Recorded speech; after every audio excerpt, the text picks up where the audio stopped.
Bom dia, boa tarde, boa noite para você que está assistindo a esta gravação.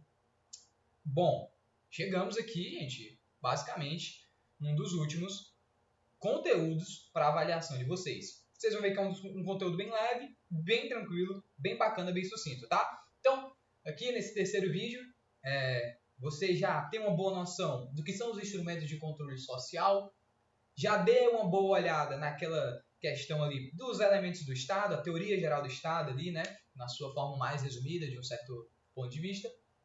E agora estamos aqui para ver o quê? O organograma geral do Estado brasileiro. Luiz, o que é isso? Cara, organograma geral do Estado brasileiro. A gente vai começar a ver, tá? Ou melhor, a gente vai dar uma olhadinha, porque a gente não vai se prender muito aqui. A gente vai dar uma olhadinha em como está organizado o nosso Estado brasileiro, como é que está aí separado, quem é o executivo, quem é o legislativo, por que é assim, da onde vem. Então, vem comigo, que é muito importante para a avaliação de vocês, tá? Então, já adianto, fiquem tranquilos, não vai ser abordado tanta profundidade, nem lei vocês vão ter que saber, tá? Então, bora passando. O que a gente tem para ver hoje? Primeiro de tudo, olha só o que a gente tem para ver, gente. Pouquinha coisa. Teorias contratualistas. Acho que a gente nem precisa falar disso. Isso aqui, tenho certeza que vocês já sabem. Mas, claro, vamos abordar aqui de uma forma mais aprofundada, mais universitária, digamos assim, tá? E poderes do Estado, né? Quem são os poderes? Você já tá aí com eles na mente. Executivo, Legislativo, Judiciário. Mas é bom a gente fazer algumas considerações sobre eles, tá? Então, gente, hoje vai ser bem... Agora, na verdade, vai ser bem tranquilo, bem rápido, bem bacana, bem sucinto. Então, senta aí, pega um lanche e vem comigo. Primeiro de tudo, teorias contratualistas. Bom, você já sabe quem são os contratualistas, Hobbes, Rousseau, Locke, toda essa galera que você estuda em filosofia do ensino médio. Beleza. Porém, quando a gente traz para o direito, e principalmente numa cadeira de introdução ao estudo do direito e do Estado, eu tenho que entender que esses contratualistas eles precisam ser abordados de uma forma um pouco mais diferenciada. Tá certo? Como assim? Porque eu estou tratando aqui de Estado. Então, a gente vai fazer ali um recorte mais voltado para o que cada um desses filósofos, cada um desses contratualistas entendiam por ser o Estado.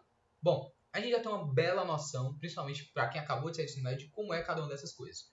Então, vamos ver. Para o Hobbes, pessoal, com a sua obra O Leviatã, a gente coloca aqui algumas informações, porque é bom associar a obra ao filósofo, e até mesmo se você tiver um bom tempo, você dá uma lida em cada uma dessas obras, certo? Super recomendo a leitura.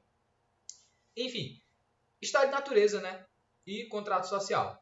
Os dois elementos que definem ali essas teorias contratualistas. Porque, como você sabe, mas claro, é sempre bom repaginar, nossa sociedade civil ela se forma a partir de um contrato social que advém da ruptura, ou melhor, da transição do estado de natureza do homem para o contrato social. E cada um desses contratualistas entendem uma maneira diferente de como cada uma dessas transições vai ocorrer ou por que ela ocorre. Começando pelo Hobbes, ele vai dizer o seguinte: o estado de natureza é a lei do mais fortes, todos contra todos, o homem é o lobo do homem, omnis lupit hominis. Isso mesmo, falei aí um latim todo torto para você fixar que, para o Hobbes, é a lei do mais forte, é sempre o todos contra todos, aquele estado de guerra, né? Todo mundo ali se defrontando. Por que eu preciso saber disso? Ora, se a gente fizer uma alusão ao feudalismo, aquela questão da crise do feudalismo, a gente vai lembrar que no feudalismo eu tenho vários senhores feudais, eu tenho vários feudos separados que podem a qualquer momento ser invadidos. Eu tenho feudos que podem ser invadidos. Então, será que mesmo que eu vou querer que o meu feudo seja invadido? Aí fica aquela coisa, fica quase que um estado de natureza, certo? Mas para Hobbes ele se aprofunda muito mais, vai bem longe, vai lá tentar pensar ali nos primórdios das tribos mesmo, de como elas se organizavam nesse estado de natureza. Porém, aqui a gente só vai fazer o recorte. E o contrato social para ele é quando o indivíduo renuncia, né, esses seus direitos, o direito, querendo ou não, de poder tomar suas próprias decisões, tentar fazer justiça com a própria mão, para um soberano, no caso aqui, o Estado. Então, olha só, a partir dos elementos de Estado de natureza e contrato social, a gente vai ter um Estado na concepção de Hobbes. Estado esse autoritário, né? A gente vai ter o absolutismo quando a gente estiver falando de Hobbes. Por quê? Eu estou renunciando tudo para o Estado. Ao invés de eu deixar qualquer parcelinha de direitos, de poderes ou de uma soberania individual, eu vou transferir tudo para o Estado e dizer: Estado, é com você. não vou querer mais me defrontar com meu amigo, não vou querer mais brigar, é tudo contigo. Regula, faz tua parte que eu faço a minha. Qual o problema? Montesquieu vai dizer mais na frente, quem tem muito poder tende a dele abusar. Então dá muito poder assim, pode ser preocupante, a gente vai entender isso, tá? Então eu entendo que nesse panorama aqui geral sobre Hobbes, eu tenho que saber que o Estado para Hobbes é um Estado autoritário, um Estado absolutista. E veja, é basicamente na época que começam a surgir os Estados modernos. Por isso, uma das razões de o Estado moderno ele ser configurado pela ascensão da monarquia absolutista. Entendeu agora? Porque teve essa influência do Hobbes com seu Leviatã e com seu contrato social para estes monarcas, legitimando mais ainda essa ascensão da monarquia absolutista. Certo? Tranquilo? Vamos passando. Ainda estamos na parte teórica, já já a gente vai ver uma parte mais prática, digamos assim. Locke, John Locke, principal obra dele aí, segundo tratado sobre o governo civil. Bem interessante, ciência política, enfim. Como é que vai ser? E filosofia, né? Como é que vai ser? Estado de natureza, eu sempre vou fazer o seguinte, estado de natureza e contrato social, e depois ali algum resumo, algum highlight ali, que vocês precisam saber a mais. Estado de natureza para o Locke é que, né, quando a gente vê nesse médio, mas é que o homem não é bom nem mal. Não tem essa divisão, o homem é bom, o homem é mal. Não, isso aí é indiferente pro Locke. O que acontece é que no meu estado de natureza, eu tenho direitos naturais. Palavra-chave, esse é o highlight. Eu tenho direitos naturais. Que direitos naturais são esses? Eu acho que você muito bem lembra, está aqui no slide. Vida, liberdade e propriedade. Ora, esses direitos naturais, no meu estado de natureza, fazem até sentido de um certo ponto de vista. Porque eu estou tratando de direitos que, quando o homem nasce, ele já vem com eles. Ou seja, são direitos inerentes ao homem, que estão ali desde o seu nascimento. Isso é interessante de um certo ponto de vista, porque aí eu vou precisar saber como proteger. O foco do Locke é como proteger, como tutelar esses direitos. E é aí que vem a matada. E aí que vem o contrato social. Então vamos lá, qual é o contrato social nas mãos de Locke? O Estado existe para defender os direitos inalienáveis. Bem simples, bem tranquilo. Então veja, é um Estado que ele tem uma finalidade diferente. Enquanto para o Hobbes a finalidade era segurança e estabilidade, né, possibilitar a ordem, para o Locke era defender os direitos inalienáveis, a vida, a liberdade e a propriedade, aí que vocês já tanto ouviram falar. Tá? E aí, com esse contrato social dele, vai surgir o Estado com essa finalidade. E como é que isso vai ser mais configurado? Como é que isso vai ficar mais explícito à frente? Porque Locke, gente, ele veio um pouquinho depois ali, século XVI, né? Quase século XVII. Ele vai olhar e também vai dizer que, olha, para que haja um efetivo cumprimento dessa defesa dos direitos inalienáveis, eu não posso ter uma monarquia absolutista. Ou melhor, eu principalmente não posso ter. Eu não só posso não ter.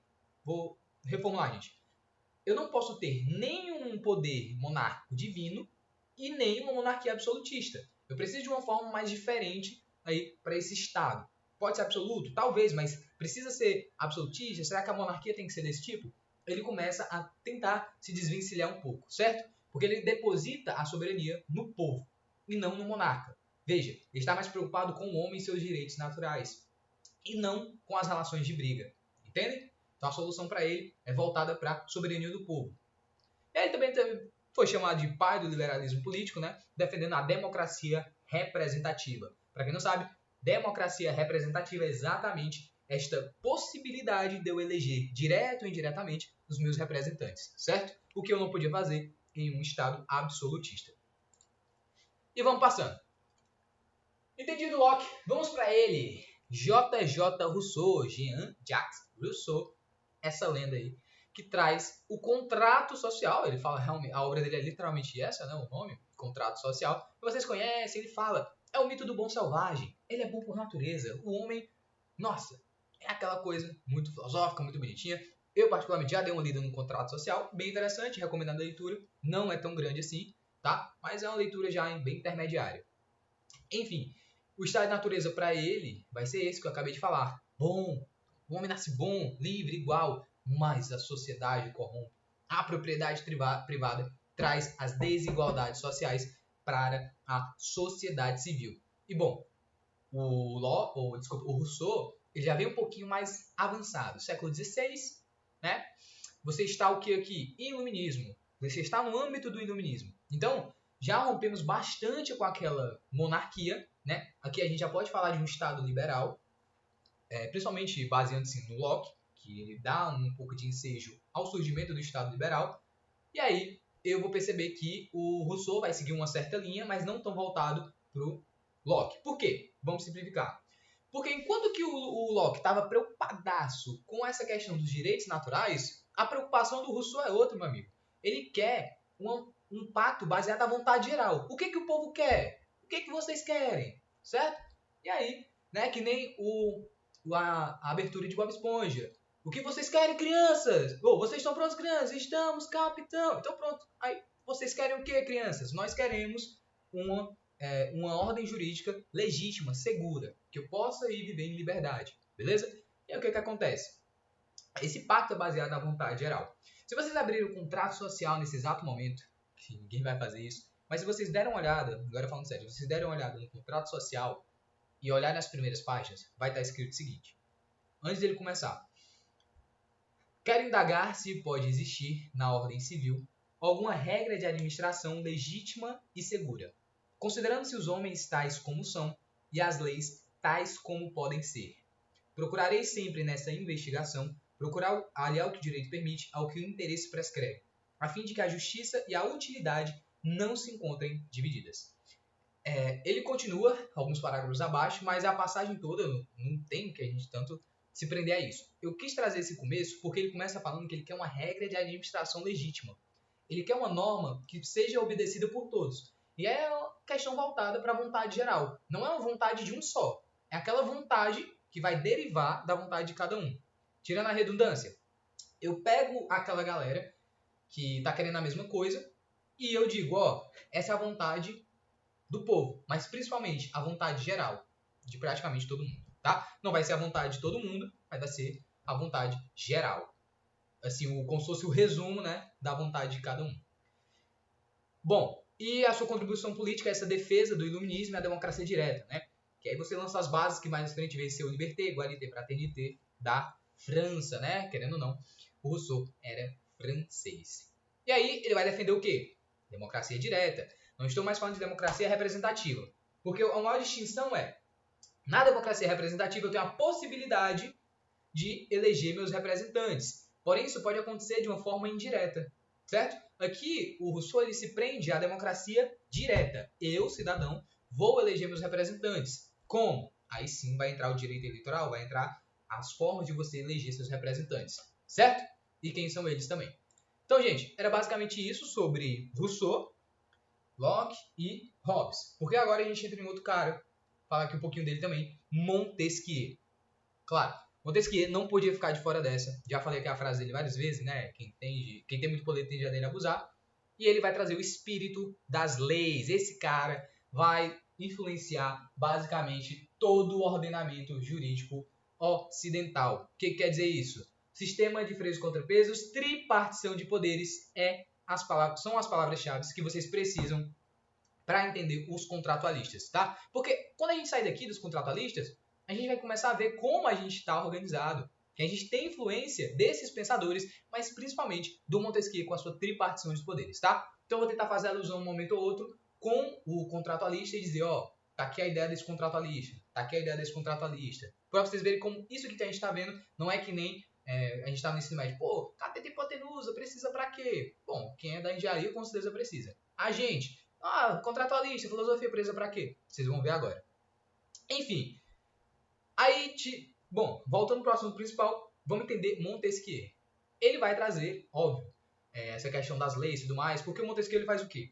Ele pega, né, um pouco da biografia dele, ele pega e sai viajando aí por vários países da Europa e tudo mais, e investigando como é que estava sendo organizado as leis de cada país. Como é que aquele país tem as suas leis? Como ele gerencia? Como ele faz isso? Como ele faz aquilo? Interessante. Ele faz essa viagem, ele faz essa comparação, né? Uma metodologia de pesquisa bem interessante. E aí ele vai trazer que, um dos melhores sistemas que existem é uma tripartição do poder entre executivo, legislativo e judiciário. Porque eu tenho um um poder responsável por uma função, cada um responsável por uma função, e eu ainda posso ter a possibilidade de que, quando um poder tentar subverter essa ordem, eu tenho um outro poder que vai influenciar nele. Calma lá, que a gente vai ver isso com mais calma aqui em breve, tá? Mas, gente, o que eu preciso saber agora sobre Montesquieu? Qual é a contribuição política que ele faz?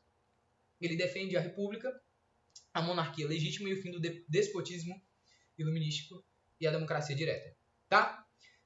E a contribuição filosófica teórica é a tripartição dos poderes. De tudo que eu falei, você precisa se atentar a esse nomezinho que daqui a gente continua, tá?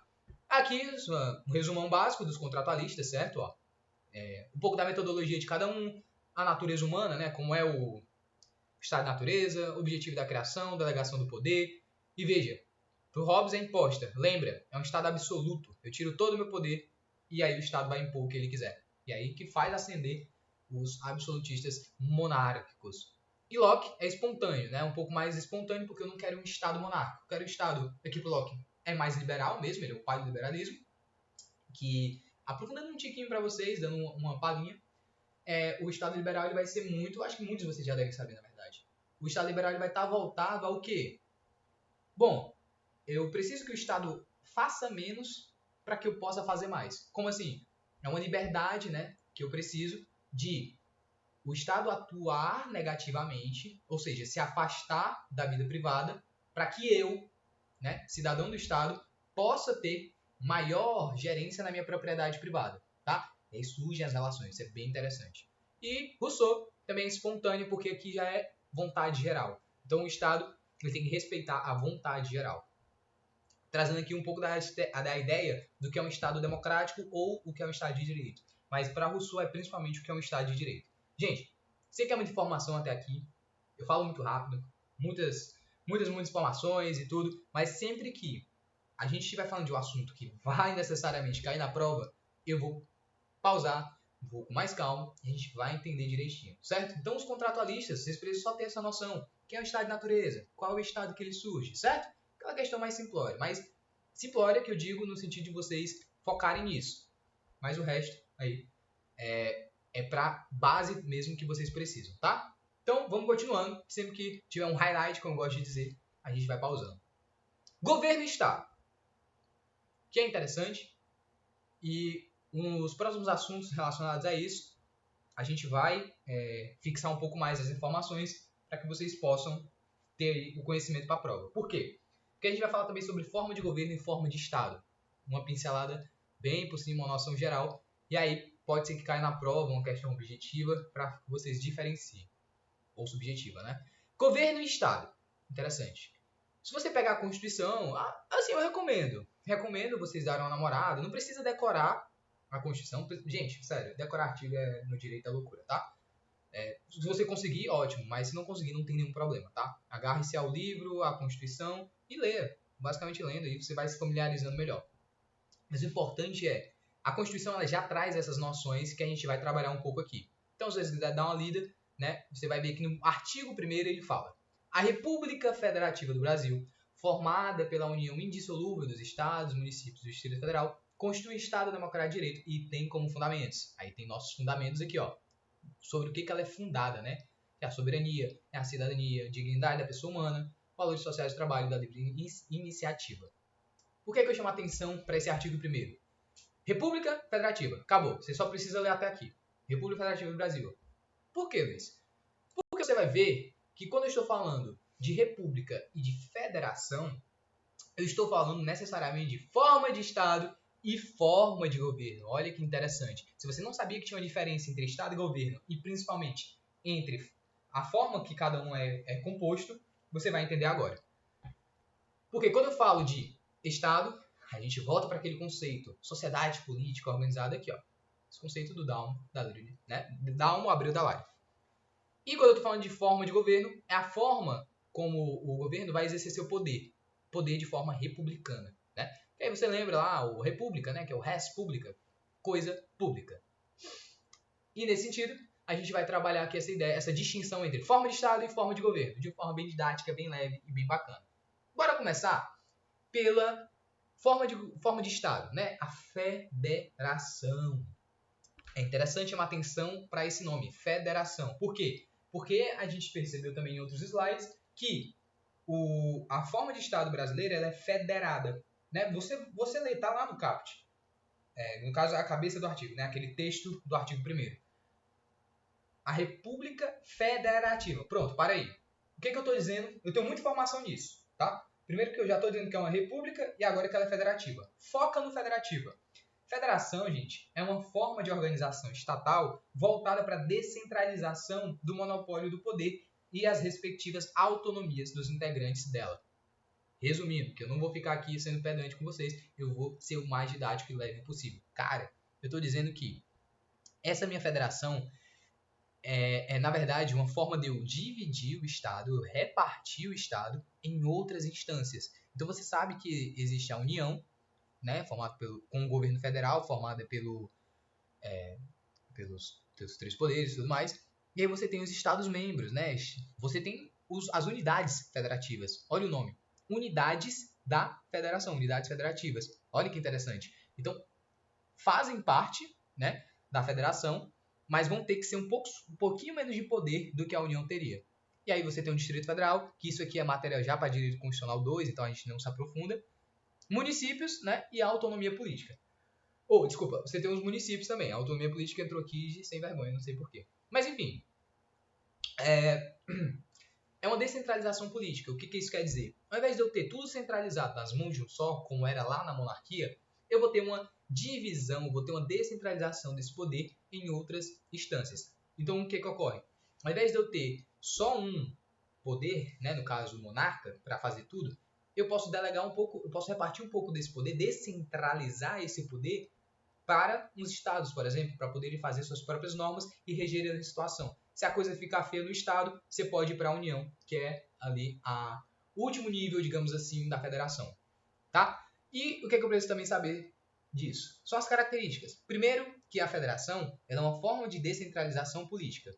Eu vou separar, eu vou repartir, dividir a minha federação para que ela possa abranger, ter uma melhor organização no vasto território que é o Brasil. Entende? Então essa é uma técnica que você utiliza para conseguir abranger todo o território. É assim que a gente está organizado. E a autonomia, certo? Tem um detalhe interessante. A autonomia é diferente de soberania, tá? A gente viu que é soberania, então nunca confundam um com o outro. Enquanto que soberania é aquela forma suprema de poder que não admite uma contravenção no sentido de violar as normas internas ou uma violação externa da sua soberania, a autonomia é outra coisa. A autonomia, eu estou querendo dizer que é a minha forma de se autorreger. Como é que eu vou funcionar? Certo? Como eu posso fazer isso? Como eu posso fazer aquilo? Claro, a depender de quem você esteja falando, vai ter um limite. A União, ela tem soberania, ela tem autonomia. Mas os Estados-membros, eles só têm autonomia. Não se fala de soberania do estado do Ceará, não se fala de soberania de nenhum outro estado, nem do Distrito Federal, nem dos municípios. Quando você estiver falando dos outros integrantes, estado, município e Distrito Federal, é tudo autonomia, certo? A autonomia pode ser política, administrativa e financeira. Uma pincelada rápida, a autonomia política é a capacidade de tomar as próprias decisões, certo? A administrativa é de gerenciar os seus recursos e a financeira é de como arrecadar esses recursos, certo? É como se fosse ali uma questão bem voltada para como realmente ele vai funcionar sozinho, mas claro, respeitando a União. E aí, forma de governo república, né? Como a gente viu, é a coisa pública, a forma de governo republicana, olha que interessante. E ela vai ter algumas características, tá? Porque não é uma monarquia, é uma república. Poxa, Luiz, eu sei disso. Por que você está dizendo? Porque as características da república, além, claro, de ser essa coisa pública, vão diferenciar bastante de como era em outros regimes, os monarcas e tudo mais. Por exemplo, na república eu tenho a temporariedade, a eletividade e a responsabilidade, que interessante. E se eu falar de cada um aqui, como é que funciona? A temporariedade é o quê? Aqui a gente já vai desacelerar porque é importante para vocês, é um highlightzinho interessante, tá? Esse ponto aqui é um pouco chave, pode ser que seja cobrado na prova, tá? Mas não tão difícil. O que tiver aqui é basicamente o que vocês precisam saber, certo? Então vamos lá. Temporariedade.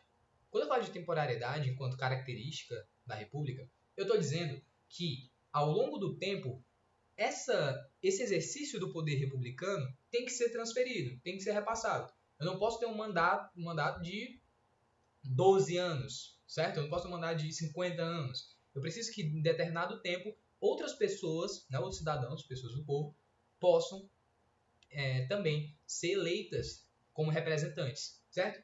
E aí você falando de eleição, você também tem essa característica da eletividade.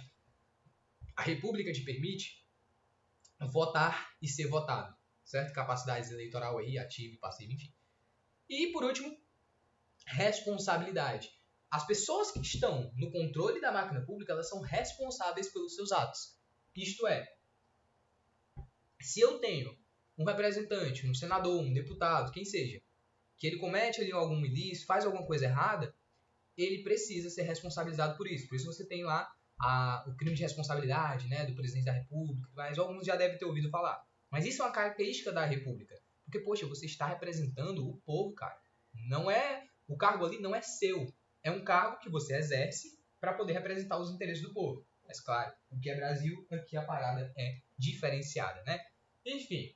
E aí a dica, olha a dica, vem pra cá, eu sei que tu já tava dormindo na aula, vem pra cá. Observa aqui no cantinho da tela o que a gente tem. Uma dicasinha rápida.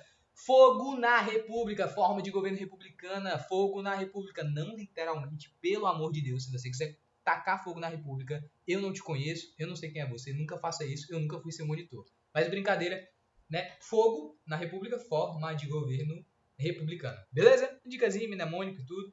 E fé na federação, eu tenho fé que o Estado brasileiro vai dar certo, eu tenho fé nessa federação, que é o quê? Forma federativa de Estado. Então, se você não lembrar muito da diferença, pensa. Fogo na República, forma de governo republicana. Fé na federação, forma de Estado federativa. Beleza? Tranquilo, né, gente? Vamos passando. Tive que prender um pouco o tempo ali, porque é importante você saber essa distinção entre forma de Estado e forma de governo já nesse momento da graduação. Galera, tá acelerando um pouco, tranquilo. Aqui vai ser rápido, tá? Porque é um resumão histórico, né? Antecedentes históricos, sobre os poderes do Estado, a separação de poderes. Ou seja, a gente vai começar a ver os poderes do Estado.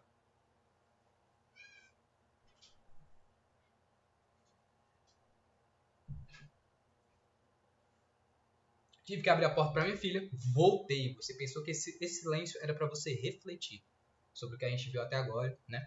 Mas vamos com calma também. Galera, separação de poderes, vamos falar rapidinho de onde vem a separação de poderes para chegar aqui no Montesquieu, né? Charles II, secundário, tarará, o nome do cara. Vai chegar aqui no Montesquieu e a gente finalmente entrar no assunto, tá? Isso aqui é bem rápido, bem tranquilo, conta aí 2 minutinhos no máximo pra gente falar sobre isso aqui. Ó, poderes do Estado. Beleza, hoje em dia, eu, acadêmico de direito e tudo, no caso, eu digo vocês, né? Você pensa assim, eu, acadêmico de direito, comecei agora, mas já tenho uma boa base. Eu sei sociologia, eu sei filosofia e tal. Então eu sei que os poderes do Estado são executivo, legislativo e judiciário. Parabéns. Você está completamente errado. Não, brincadeira, galera. Vocês estão certos, é óbvio, hoje em dia é assim. Mas nem sempre foi. Por quê? Há muito, muito tempo atrás, veja que Aristóteles lá, com a sua obra A Política, já começava a dar uma olhada em como realmente estavam separados esses poderes. Se você abrir essa obra, nessa parte aqui, ele vai falar um pouco sobre como dividir o poder. Não é que ia ser, obviamente, que nem hoje em dia, nem se falava em executivo e legislativo, mas se tinha uma ideia de que aquele que julga não pode ser o mesmo que faz a lei. Era uma ideia bem geral, uma ideia bem simples, mas que já estava sendo trabalhada ali há muito tempo atrás. Olha que interessante. É passado um pouco, você tem o Marcílio de Pádua, na sua obra Defensor Pax, no século XIV, Idade Média, você já tinha um outro tipo de divisão. O julgador, ele também não podia ser legislador. Se manteve aquela mesma ideia, aquela mesma ordem. Passa um pouco, Maquiavel, o príncipe. Não é o Pequeno Príncipe, pelo amor de Deus, hein? É o príncipe. Aí, o Maquiavel vem e fala, cara, existem, né, os estados, existem os principados, existem as formas de se relacionar. Recomendo a leitura do Príncipe, tá? Muito bom. Basicamente uma das obras basilares da ciência política, que, para quem não sabe, essa cadeira aqui é de ciência política. E aí o Maquiavel ele vai trabalhar um pouco disso, certo? E ele trabalha em alguns pontos o quê? Que num estado, em alguns momentos ele chamava de principado, eu vou precisar de um mecanismo de controle do poder. Ele não falava especificamente em legislativo, executivo e judiciário, mas ele falava em mecanismos de controle do poder, certo? E aí, claro, ele se aprofunda e tudo mais. John Locke, falei que era 1 minuto, né? Vão ser 2. John Locke, na sua obra, né, o segundo tratado do governo civil, ele vai trazer 4. É o federativo, o executivo e o legislativo. Ele não tinha poder judiciário com John Locke, certo? Ele tinha um poder federativo, que era responsável pelas representações internacionais do Estado. Se fosse o Estado X, Y, enfim. Mas tinha esse poder federativo, não era nem judiciário. Olha que interessante. Tá? E aí, vem Thomas Hobbes também, ele fala um pouco sobre os poderes, ele não se aprofunda tanto, tá? Mas ele fala de uma distinção entre o poder, pelo menos o executivo e o legislativo. E, finalmente, Montesquieu, é ele mesmo. O cara do quem tem muito poder tende a dele abusar. Essa frase é ótima porque ela é uma realidade. E baseado em Montesquieu, a gente passa, tá? Como prometi, a ser bem rápido, poderes da República. Tudo acaba sendo fundamentado na ideia de Montesquieu. A gente já viu ele ali com os contratualistas. Agora, falando sobre os poderes, é tudo basicamente inspirado nas ideias dele na obra, né? Que, claro, foi aperfeiçoada durante o tempo e fez surgir o que hoje se tem, o Checks and Balance System. Ou seja, lá no Montesquieu você tinha ele trabalhando os poderes, essa separação de poderes, para depois você ver que, beleza, é uma boa separação, eu sei qual é a função de cada um, mas para que tudo isso? Eu preciso também saber controlar, conter. Ele já tinha previsto isso. Ele dizia, primeiro, quem tem muito poder tende a dele abusar. Então a gente vai separar esse poder, executivo, legislativo e judiciário. Segundo, para que eu não tenha um abuso, eu preciso que o próprio poder se contenha. Então, aí vem a frase dele, cabe ao poder conter o poder. E aí ele divide executivo, legislativo e judiciário e faz o que hoje a gente conhece como Check and Balance System, sistema de freios e contrapeso. Para saber propriamente dito como é que ele funciona, mas sim o que é que ele é. Então o que é o Check and Balance System? O legislativo, executivo e judiciário. Primeiro, eu pego o poder político. Hoje em dia o nosso é assim, tá? Se você olhar, que a gente está falando do organograma do Estado brasileiro, se você olhar lá em Brasília, nós temos aqui a separação, tá? Judiciário aqui, com o STF, legislativo aqui, tá? Câmara dos Deputados e o Senado Federal, que formam um Congresso. Já já a gente vai ver eles direitinho, vai ver. E executivo aqui, Palácio da Alvorada, presida mora aqui, tá? Ele dá uma dormida aqui muitas vezes e viaja, né? Enfim. Tá aqui, gente. 3 poderes. São eles, tá? Agora vamos voltar um pouco. Isso aqui já é bem a estrutura física. Vamos lá um pouquinho, vamos voltar pro teórico agora. A gente fazer um caminho inverso aqui. Vamos voltar pro teórico. Legislativo aqui, executivo aqui, judiciário aqui. Beleza. O que está acontecendo nesse exato momento? O equilíbrio, a circulação do poder político, que está dividido entre eles, tá? E se você ver aqui, né, a leitura do artigo 2º, vamos ler. São poderes da União, independentes e harmônicos entre si, legislativo, executivo e judiciário. Bacana. Independentes e harmônicos. O que está acontecendo aqui, ninguém está vendo, mas o que é para estar acontecendo aqui é este equilíbrio, essa circulação do poder político, tá certo? O legislativo com o executivo, com o judiciário e assim por diante, tá certo? O executivo, por exemplo, cometendo crime de responsabilidade e sendo julgado pelo STF. É uma forma de, conter o poder. Olha aí que interessante. Entendeu? O legislativo produzindo uma norma e o judiciário dizendo que essa norma não está certa, né? Inconstitucional, por exemplo. E aí você vai ver outra forma de contenção do poder. Então tá toda hora acontecendo isso daqui, tá bom? E aí, indo mais a fundo, aqui estão as formas que isso acontece, tá certo? Mas, gente, não precisa decorar isso, não precisa aprender tudo isso. Eu quero que você entenda que existe essa manipulação e essa contenção de um poder para o outro, tá? Baseado em suas funções, que a gente vai ver agora. Tá? Aqui era outro slide, tá? Só para vocês verem um pouquinho de cada coisa. Que eu estava dizendo, por exemplo, julga o presidente da República, enfim. E aqui, declarar a inconstitucionalidade, por exemplo, de uma lei, de um ato, enfim. Dá para ver esse equilíbrio aqui, é um resuminho. Mas essa é a ideia, tá? E aí, como eu estava dizendo, a gente vai entender como vai acontecer essa contenção a partir das funções de cada um. Isso aqui vocês precisam saber para a prova de vocês, tá? Vamos lá. Legislativo. Vamos começar pelo poder legislativo, um dos mais famigerados, mais comentados, como o Congresso Nacional, tá? Então, antes de falar da função, que é uma coisa mais teórica, vamos falar uma coisa mais prática, mais física, né? Quem é e como está estruturado, organizado o legislativo. Primeiro eu vou começar dizendo o seguinte, o Congresso Nacional é uma laranja, isso mesmo, você não ouviu errado, o Congresso Nacional é uma laranjinha fofinha, bonitinha, olha que coisa maravilhosa, laranja, né? Por quê? Porque ele é formado por 2 metades, o Senado Federal, representando os entes federativos, ou seja, o Estado do Ceará, o Estado do Alagoas, Paraná, é o Senado Federal. E o outro lado, a outra banda dessa laranja, é a Câmara dos Deputados, representa o povo, cúpula voltada para cima, né? E a outra é a cúpula voltada para baixo. Aí para vocês fixarem, ó, uma ideia. A cúpula, na verdade isso é uma tese, né, que se tem, que a cúpula voltada para cima é para dizer que está aberta aos anseios do povo, enquanto que a voltada para baixo eu estou olhando para dentro da República Federativa, certo? Mas o que você precisa saber é o seguinte, o Congresso Nacional é uma laranja fofinha, bonitinha, formada pelo Senado Federal e pela Câmara dos Deputados, tá? Que na realidade essa laranjinha aqui é muito perversa e sacana, tá? Mas gente, didáticas à parte, o lance é você entender que o Congresso Nacional ele é formado por duas metades, tá? E cada uma dessas tem sua forma específica de atuar e tudo, porém isso tudo vai formar o Congresso, que vai formar o Poder Legislativo. Olha aí que bacana. E aí ele vai ter funções, óbvio, ele existe para uma finalidade. Quais são as funções dele? Vocês vão entender, e vocês vão aprender, na verdade, isso com muita precisão em Direito Constitucional 2, tá? Que na grade está escrito Direito Constitucional apenas, tá? E vocês vão ver as funções bem aprofundado. Aqui a gente vai dar um pouquinho do que... Só o cheiro, né? Como diz o outro. Vou dar só o cheiro para vocês. Funções típicas e atípicas. Para começar, existe essa divisão, tá? Existem funções típicas, ou seja, habituais, que eu vou fazer costumeiramente, todo dia. E tem coisas atípicas, que vez ou outra eu preciso ou posso fazer. A começar, funções típicas. Cara, se eu te perguntar, o que o legislativo tem que fazer? Show do milhão. Aparece lá, para ganhar R$1 milhão. Tá ligado? Tu tá no show do milhão e a pergunta é, qual é a função típica do poder legislativo? Opção A, roubar. Opção B, matar. Opção C, produzir leis. Opção D, julgar. Olha que interessante a última. Pra dar aquela desviada. Mas, gente, brincadeira. Cara, óbvio que vai ser criar leis. Legis, né? Legislativo, lei. Vai fazendo associação. Como eu disse, eu vou repetir aqui pra vocês que estão vendo esse vídeo. Nomenclatura vai salvar bastante vocês na faculdade, tá certo? Principalmente no curso de Direito.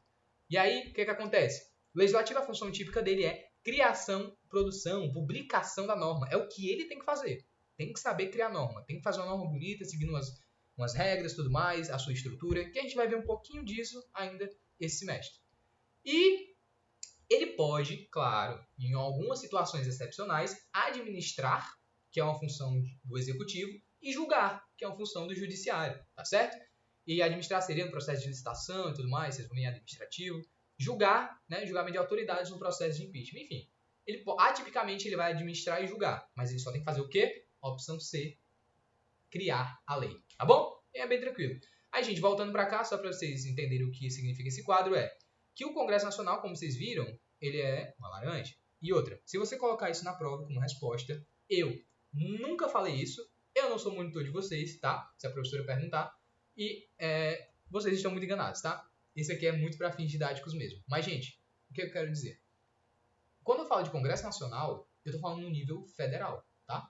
Tô falando aqui no nível da União. Que é o poder legislativo da União, beleza? Nos estados, no Distrito Federal e nos municípios, eu vou precisar ter também esse poder legislativo. Mas não pode ser o Congresso, ora, porque o Congresso é só em âmbito federal. É uma estrutura muito grande, para coisas muito grandes. Para fazer emendas à Constituição, por exemplo.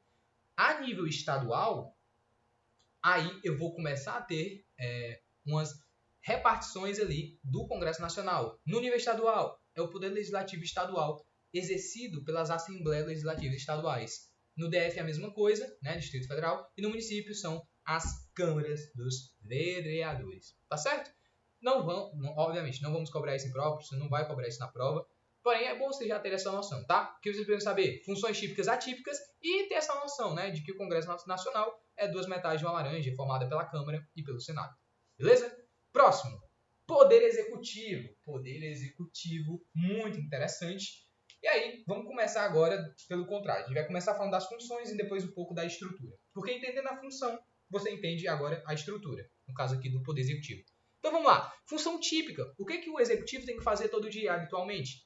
Administrar a coisa pública. Ele tem uma função administrativa de administrar a coisa pública. Beleza? Então quando eu perguntar para você, função típica do Executivo é administrar o quê? A coisa pública ou o Estado. Fica a seu critério, tá? Que são sinônimos de um certo modo. Mas principalmente administrar. Por quê? Veja, se você estiver passando pela rua agora, você está no ônibus, no carro, e você olhar para os lados, para as ruas, e acabar vendo uma escola pública. Você vai entender agora que aquela escola pública ela tem que ser administrada por alguém. Olha que interessante.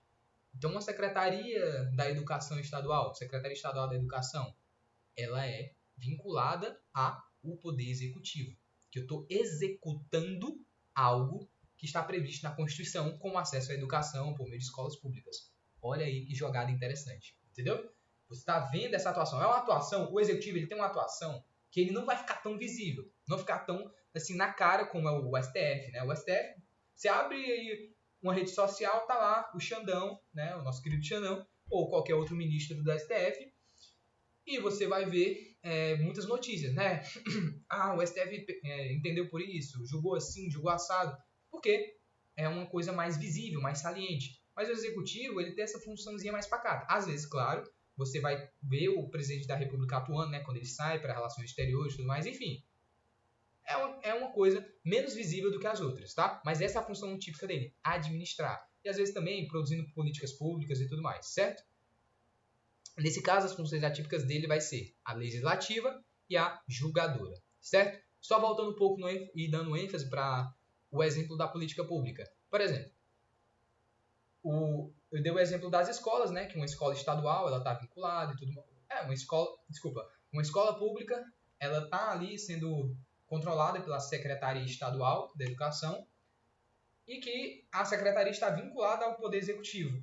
Aí um outro exemplo interessante para você fixar melhor essa função típica são as políticas públicas, tá? Que a gente tem por aí. Então o Executivo ele tem muito esse papel de executar, tornar real essas políticas públicas que existem. Porque não adianta só estar lá, eu preciso criar um mecanismo para que isso aconteça. E aí, por meio dos ministérios, das secretarias dos órgãos públicos, eu consigo procurar um meio de executar essa lei, ou essa política pública. Enfim, aí funções atípicas vai ser legislar e julgar, tá?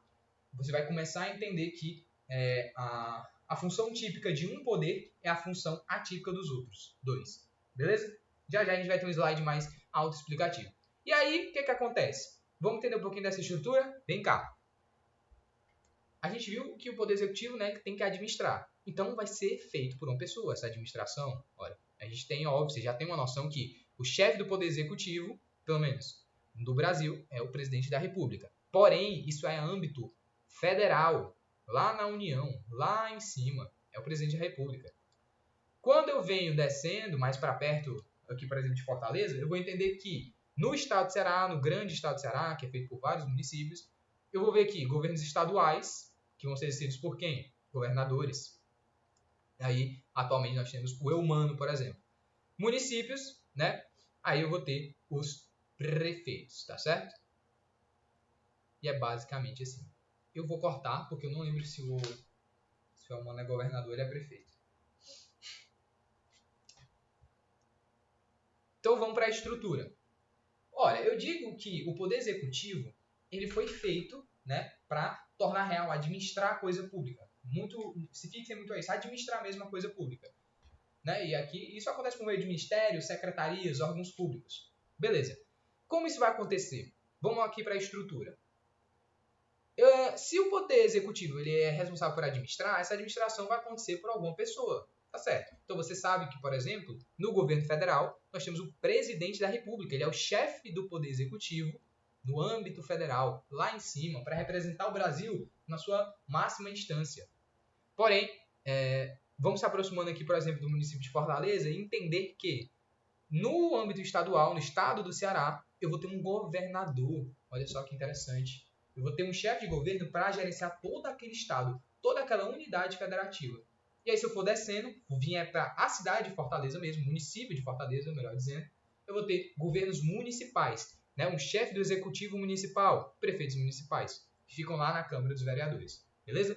E a nível distrital, tá? Porque vocês vão entender muito melhor isso no Direito Constitucional 2, que o DF ele é bem diferente. Por isso que eu digo União, Estados, Municípios e DF. Porque o DF ele tem toda a sua construção, tem todas as suas normas, ele é uma figura bem peculiar e bacana, tá? E aí, eu tenho um governador do Distrito Federal, tá certo? que vai atuar também lá no DF em Brasília. Bom, e o judiciário, claro. Judiciário, por último, não menos importante, você já sabe, ó, por isso que eu deixei ele por último, porque ele é muito importante, mas ao mesmo tempo ele também é bem intrigante para a gente analisar aqui. Judiciário. Função típica, você vai dizer exatamente isso, julgar, né? Função jurisdicional. Deixando mais bonito, você pode ver essa definição aí. Composição de conflitos para fazer valer o direito, torná-lo eficaz. O que isso quer dizer? Que você pode dizer, óbvio, perguntar na prova, qual a função do judiciário? Julgar. Mas veja, você já saiu do ensino médio, você está no ambiente universitário. Você vai ter o direito, você vai ter aquela lábia e vai dizer, ó, o judiciário, ele não é só responsável por julgar as leis, ele tem que tornar efetivo o direito. Por quê? Porque se você pegar essa palavra aqui, vocês ainda vão ver bastante, principalmente quando vocês estiverem estudando o processo, que quando eu digo que alguma coisa tem uma função jurisdicional, que no caso a função do judiciário é essa, a função jurisdicional, eu quero dizer que ele tem que dizer o direito. Jurisdicional vem do latim jurisdictio, que diz dizer o direito. Então, ele é responsável por dizer o direito. Dizer, ó, nesse caso aqui, que está entre fulano e cicrano, o fulano vai ganhar por conta dessa lei, dessa norma. Aí ele fundamenta e tal, tem toda a decisão, certo? Vocês vão entender melhor mais à frente. Aí, função atípica, né? Como vocês bem sabem, a função típica de um é a atípica de outros. A gente vai ver um esqueminha melhor para isso. E aí, é a legislativa e a administrativa. Ele também pode legislar e também pode administrar. Legislar, regimento interno dos tribunais, o STJ, o STF, os tribunais de justiça, eles têm formas de se reger internamente, como é que funciona o trâmite, como é que funciona o pessoal lá dentro e tudo mais, entendeu? E a administrativa, certo? Aí, um exemplo aqui que eu trago, que é a questão do judiciário mesmo, sim, tudo. Uma ilustração, por exemplo, teve um caso de uma juíza que ela pegou e tacou-lhe aquele meme lá do Homem-Aranha que eu coloquei nos slides atrás, dentro de uma decisão. E assim, no primeiro momento você pode ficar, ok, por quê? Porque ela acha que isso é visual law, eu entendo, só que assim, o que aconteceu nesse caso? A juíza da terceira vara, ela estava fazendo uma decisão, né, e tudo, fazendo um despacho, e aí quando ela foi soltar, viu lá que ela tinha errado, né, ela tinha mandado, acho que de forma equivocada, a decisão para um outro órgão e tudo, enfim, teve uma complicação, e ela disse que, como explica o espetacular Homem-Aranha, aconteceu o seguinte. Joguei aqui a decisão para cá, mas era para outra vara, mas era para... Aí ficou uma confusão. Ela tacou aqui para ser muito didática e trazer o visual law. E aí, né, enfim, o Tribunal Regional Federal, ele disse assim, juíza, vamos pegar leve, né? Vamos pegar leve nesse visual law, que aqui já não é visual law, aqui já é meme law, né? Eu não estou entendendo que você está trazendo memes para dentro de uma decisão, tá? Que decisão judicial é um bagulho sério, tudo mais, a gente tem que respeitar um pouco, tá? E é isso. Porque assim, o Tribunal Regional Federal é que fica responsável por olhar, né, entre aspas, a gente já vai ver esses slides, por olhar, dar uma olhadinha aqui panorâmica nos outros tribunais, tá certo? A gente vai ver isso nos slides mais à frente, eu vou explicar para vocês. E aí a estrutura, tá? Então a gente já viu um pouco do que ele faz, vamos ver agora de verdade a estrutura. Por que eu separei para cá a estrutura? Primeiro, para demonstrar que, olha quem é que compõe o nosso judiciário, são 7 componentes pelo menos, tá? Então lá no artigo 92 da CF, se tiverem curiosidade podem olhar, mas lembrem-se, a lei agora não vai ser cobrada de vocês, tá? E aí, é dividido dessa forma, certo? E aí, num certo modo, segue uma ordem. Primeiro o Supremo Tribunal Federal, o CNJ, STJ e assim por diante, tá? E aí tá lá dizendo quem é todo mundo e a gente espelha da seguinte forma, a gente tem toda uma estrutura do Poder Judiciário. Ele está materialmente, né, fisicamente organizado dessa forma. Olha só como é que funciona. Aí trazendo para o plano teórico, a gente vai ver que tá nessa disposição assim, ó. Primeiro, eu vou trazer uma definição para vocês. Quando eu digo que algo é superior, é que está acima de alguma coisa. Quando eu digo que é supremo, é que está acima de tudo. Beleza? Por que eu digo isso? Porque às vezes ocorre de a pessoa confundir o STJ com o STF e não entender direito essa diferença. Tá? Que é bem tranquilo, gente. O Supremo Tribunal Federal, ele está acima de todo mundo. Ele é o finalzão, o finalístico lá. Enquanto que o Superior Tribunal de Justiça, ele está acima de uma galera. No caso, os tribunais regionais federais, os tribunais de justiça, tá? Qual é a diferença do TJ, né, abreviando aqui, para os TRFs, que são tribunais regionais federais? É que os tribunais de justiça tem um em cada estado. Tem um no estado de Ceará, tem um no estado de Alagoas, de Recife, enfim, tem um em cada estado. Mas tem um detalhe. Cada estado, olha como vem a mágica aí do direito, da história e da sociologia. Cada estado, isso aqui é mais explicação, vou ser rápido, prometo. Cada estado vem, obviamente, de uma formação única, cultural, tem suas ideias. E assim, vocês vão perceber, quando vocês estiverem esse semestre mais à frente, que cada estado vai entender uma mesma situação, uma mesma decisão de forma diferente. Isso é super normal, é assim que funciona o direito, entendem? Porém, a estrutura do Poder Judiciário está organizada dessa forma exatamente para unir, tentar unificar essas interpretações, tentar corrigir alguns erros de juiz e tudo que passam batidos, certo? Então, o TRF ele fica, entre aspas, aqui um pouquinho mais acima que os TJ, certo? Ele ficou responsável por fiscalizar os TJs. Então, o Tribunal Regional Federal, ele pega toda uma área, tá, de tribunais de justiça e todos os tribunais de justiça que estiverem delimitados naquela área, eles vão ficar submetidos à fiscalização, digamos assim, do Tribunal Regional Federal. Luiz, eu preciso saber disso tudo? Não, calma. Só preciso saber que tá assim. Eu só tô te dando um pouco de informação a mais para tu entender também, né, como é que funciona isso, beleza? E aí, acima deles fica o Superior Tribunal de Justiça, porque pode ser que o Tribunal de Justiça aqui, por exemplo, do Estado de Ceará entenda uma coisa, o TRF entenda outra, aí fica toda uma disputa, o Superior Tribunal de Justiça tenta unificar esse entendimento, dizer, gente, como a gente tem mais experiência, a gente está aqui no topo, tudo mais, a gente ganha mais que você, brincadeira, mas realmente, como eles têm mais experiência e estão num âmbito mais elevado de conhecimento jurídico, eles vão pegar e unificar o entendimento, dizer, ó, não é assim nem assim, é assado. Beleza? E é isso. E passando para esse lado, a gente chama de justiça especializada. Por quê? Porque aqui vou ter tribunais voltados para matérias muito específicas. Vocês vão ver, direito tem muita coisa, galera. Tem penal, administrativo, civil, eleitoral, ambiental, tecnológico, sei lá, paraquedista. Você imaginar, tem tudo que você quiser dentro do direito. Mas brincadeiras à parte, é que realmente tem muitas matérias. Então, para não ficar uma coisa muito sobrecarregada, eles pegam e dividem entre justiça comum e justiça especializada. Que aí vai ter justiça só para as questões eleitorais, querendo ou não, tem muita questão eleitoral. Uma justiça só para as questões trabalhistas, que, nossa, tem arrodo. E a justiça militar, né? Porque não faria tanto sentido a justiça militar ser julgada no mesmo ambiente que demandas comuns, como demandas civis, penais, administrativas, enfim. Certo? E no final das contas, quem bate o martelo aqui é o STF, a depender de como estiver a situação, tá certo? Bom, é bom vocês já terem uma noção só de como está organizado mesmo. Só isso aqui, só como está organizado. Só, né? Um bocado de tribunal aí para vocês que estão acabando de chegar aqui na cadeira. Mas, gente, fiquem tranquilos, tá? É só ter uma noção sobre isso, beleza? Enfim, passando, só mais algumas fotinhas, né? Alguns slides que vão mostrar para vocês como é, com mais detalhes, se tiverem interesse. Basta saber que existe justiça especializada, existe justiça comum, STJ tá aqui e o STF tá aqui. O STF é sempre o primeirão lá, o chefão de tudo aí, digamos assim, tá? E aqui um outro mais esquematizado ainda, que vai dizer que entre o STF e o resto da galera tem um CNJ, Conselho Nacional de Justiça. Rapidinho, para que ele serve? Você pode estar se perguntando. O Conselho Nacional de Justiça vai ser responsável por orientar, trazer resoluções informativos de como os poderes judiciários, ou os tribunais, né, os tribunais do Poder Judiciário devem estar organizados ou orientados a depender do caso que estiver sendo analisado, tá? Mas sempre segue a mesma estrutura. Observem, ó. Justiça especializada de um lado, justiça comum do outro, STJ como o Superior Tribunal de Justiça, tá? Que ele é o Superior Tribunal de Justiça. Esses aqui são os tribunais superiores das matérias especiais, Tribunal Superior do Trabalho, Tribunal Superior Eleitoral e Superior Tribunal Militar, né?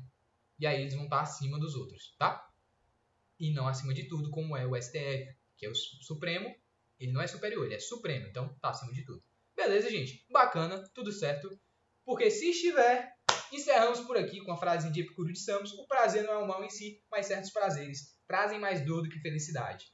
Eu já dei essa aula, né? Tô dando essa aula de novo para vocês.